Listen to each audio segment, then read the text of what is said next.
Good day everyone. आज जो हम प्रोसीजर करने जा रहे हैं वो प्रोसीजर है बैक केयर और बेडसोर केयर।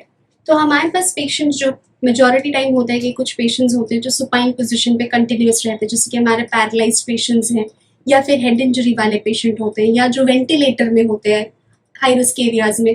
तो इन सारे प्रोसीजर में जो पेशेंट्स होते हैं उन्हें हम कंटिन्यूस सुपाइन पोजीशन के लेटाने की वजह से उनके बेड सोर्स हो जाते हैं। और बेड सोर्स के बहुत सारे रीजन्स होते हैं, जैसे कि आपका एल्बो का रीजन हो गया है, आपके रिस्ट हो गए, यहाँ पे जहाँ जहाँ बोनी प्रोमिनेंसेस होते हैं वो सारी जगह है जहाँ पे आपको बेड सोर हो सकते हैं। तो आपका रिस्ट हो गया, एल्बो हो गया, स्कैपुलर रीजन हो गया, आपका ट्रोकैंटिक रीजन हो गया, आपके नीज हो गए। तो ये सारे रीजन्स जहाँ पे आपके बोन्स हैं वहां आपको बेड सोर हो सकते हैं। और हमारा दूसरा है कि हमारे बेड्स में अगर बेडशीट अगर हमारी फोल्डेड है या क्रम्बल्ड है या बेडशीट हमारी गीली है या फिर हमारा पेशेंट जो है उसको बहुत ज्यादा पसीना आता है या उन्हें यूरिनरी इनकॉन्टिनेंस है कि बहुत ज्यादा वो यूरिन उनका कंट्रोल में नहीं आता, बार बार वो ड्रिप करते रहते हैं, तो ये सारी चीजें हैं जो हमारे बेडसोर की तरफ लीड करते हैं। और अगर हम अपने पेशेंट को बेडसोर देना चाहते हैं तो फिर हम कोई केयर ना करें, और अगर हम पेशेंट को बेडसोर से प्रिवेंट करना चाहते हैं तो हम उनका एक प्रॉपर बैक केयर करें जिसमें आपका पेशेंट को अच्छे से मसाज हो जाए और ब्लड सर्कुलेशन पहुंचे। और ब्लड सर्कुलेशन के थ्रू हम जो भी उनका जो डेड स्किन्स है या जो उनके जहाँ पे वीनस सप्लाई नहीं मिल पा रही है उन जगहों पे हम वीनस सप्लाई या ब्लड की सप्लाई पहुंचा सके। तो हमारे पास मिसेस एनी है जो कि एक पैरालाइज्ड पेशेंट है, कंटिन्यूसली उनको पैरालिसिस हो गया था और इसी वजह से ये सुपाइन पोजीशन पे है। और हमारे हॉस्पिटल में जब वो आई तो हमने उनको नोटिस किया कि उनके बटेक्स के मिडिल में, दैट इज सेक्रम रीजन में, हमने उनका एक बेडसोर देखा। अब बेडसोर भी उनके अलग स्टेजेस होते हैं, so we have 4 stages in bedsores और हम उन 4 स्टेजेस के हिसाब से हम बेडसोर को क्लासिफाई करते हैं।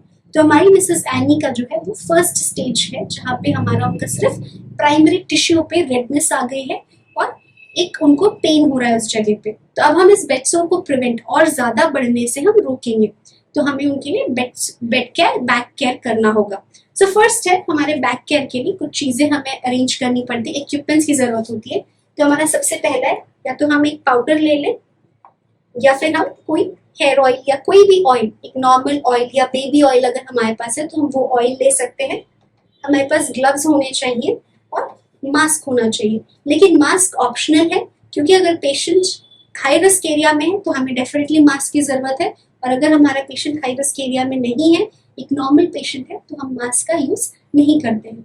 बट इन्फेक्शन को कंट्रोल करने के लिए हम मास्क का भी यूज कर सकते हैं। और हमारे पास स्टेरिलियन होना चाहिए हैंड रब करने के लिए। तो ये हमारे इक्विपमेंट्स हो गए।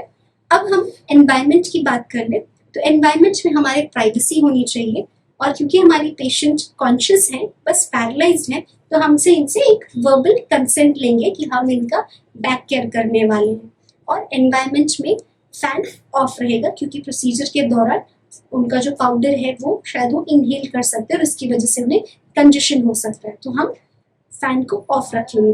तो हमारा रूम अरेंज हो चुका है और हमारे इक्विपमेंट्स हमारे पास रेडी है। So we continue with the procedure. So continue करने से पहले हमने पेशेंट को आइडेंटिफाई कर लिया, ये हमारी मिसेस एनी है, और अब हम इसे पेशेंट को टिल्ट करेंगे एक लेफ्ट साइड या राइट साइड, जिस साइड पे हमें कंफर्टेबल है। और सबसे अच्छा होता है अगर हम राइट साइड पे पेशेंट के खड़े हो तो हमारे लिए इजी एक्सेस हो जाता है। तो हम पेशेंट को टिल्ट करेंगे प्रोसीजर करने से पहले।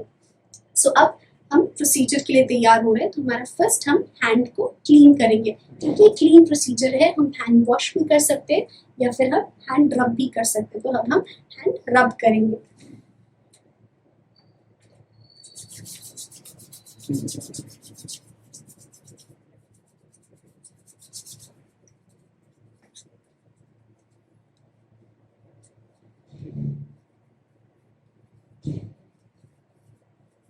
मैंने अपना हैंड रब कर लिया and now my hand is clean. और आज हमारे साथ असिस्ट करने के लिए we have our friend who has come down and he help me to assist in back care procedure. तो अब मैं ग्लव्स पहन लूंगी।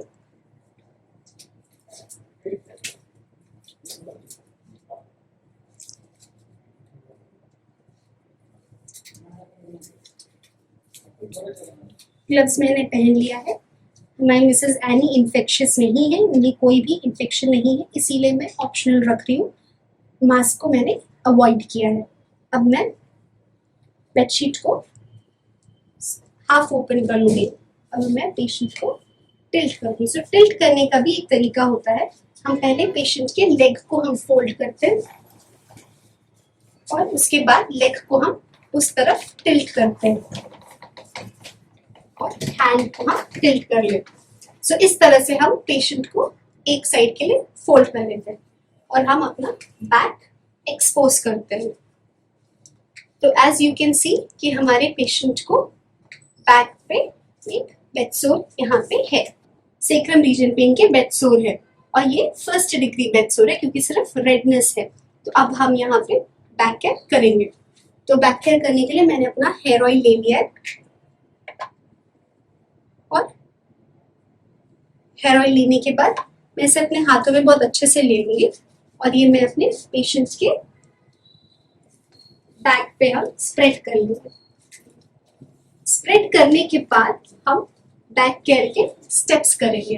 तो हमारे पास 4 स्टेप्स है। तो पहला स्टेप है हमारा एफ्लुएज। एफ्लुएज का मतलब होता है स्लाइडिंग।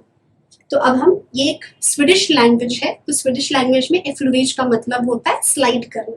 तो अब हमने रब कर लिया, हमने ऑयल को अच्छे से लगा लिया और अब आप नीचे के लिए स्लाइड करेंगे लाइक दिस।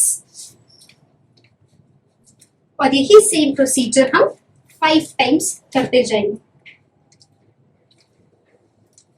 तो अब हमने ये 5 टाइम्स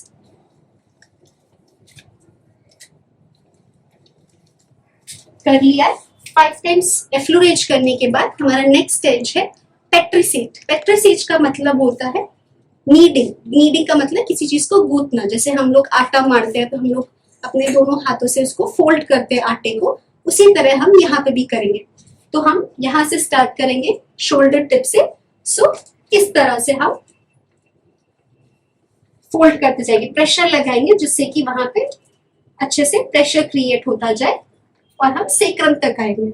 अब वापस जाने के लिए हम इसे एफ्लुएज के थ्रू हम वापस जाएंगे।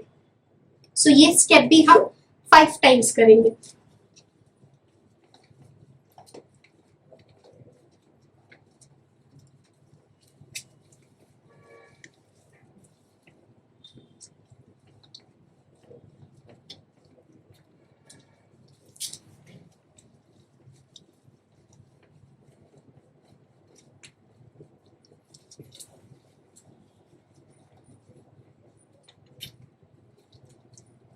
एफ्लुएज हो गया है।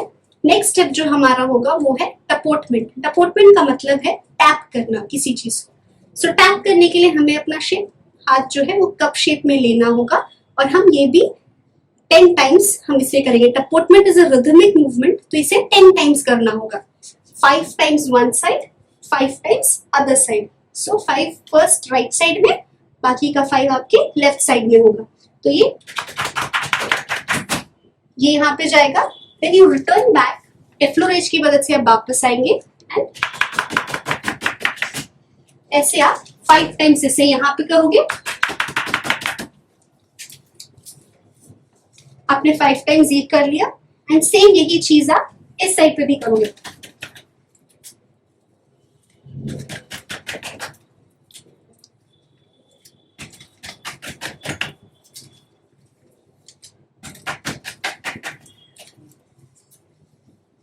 ये भी आपने 5 टाइम्स कर लिया।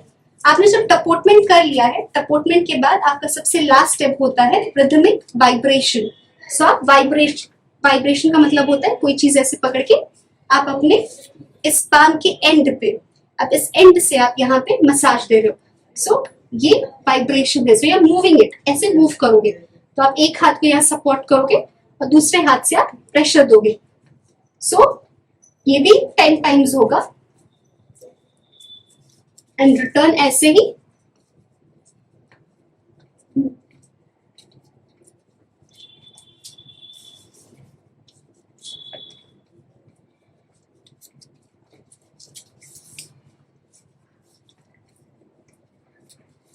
फाइव टाइम्स ये हो गया एंड सेम यही चीज आप यहाँ पे लेफ्ट साइड में भी करोगे।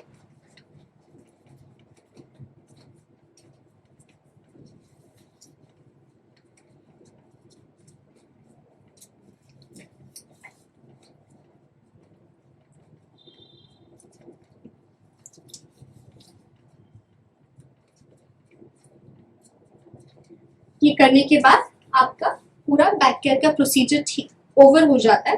बैक केयर करने के बाद आप पेशेंट के क्लोथ्स को आप प्रॉपरली कवर करोगे।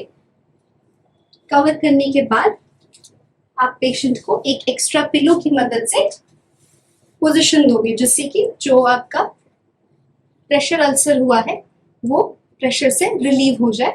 तो आप थोड़ा सा उसे पोजीशन कर दोगे। उसके बाद आप पेशेंट को कंफर्टेबल पोजीशन पे, जिस पोजीशन पे वो लेटना चाहते हैं, आप उस पोजीशन पे लाओगे और आप पेशेंट को कवर कर लोगे। के बाद आप अपने ग्लव्स को रिमूव करेंगे और ये आपके BMW सेग्रीगेशन के हिसाब से आपका सेग्रीगेट हो जाएगा। आप इसे क्लीन कर लेंगे।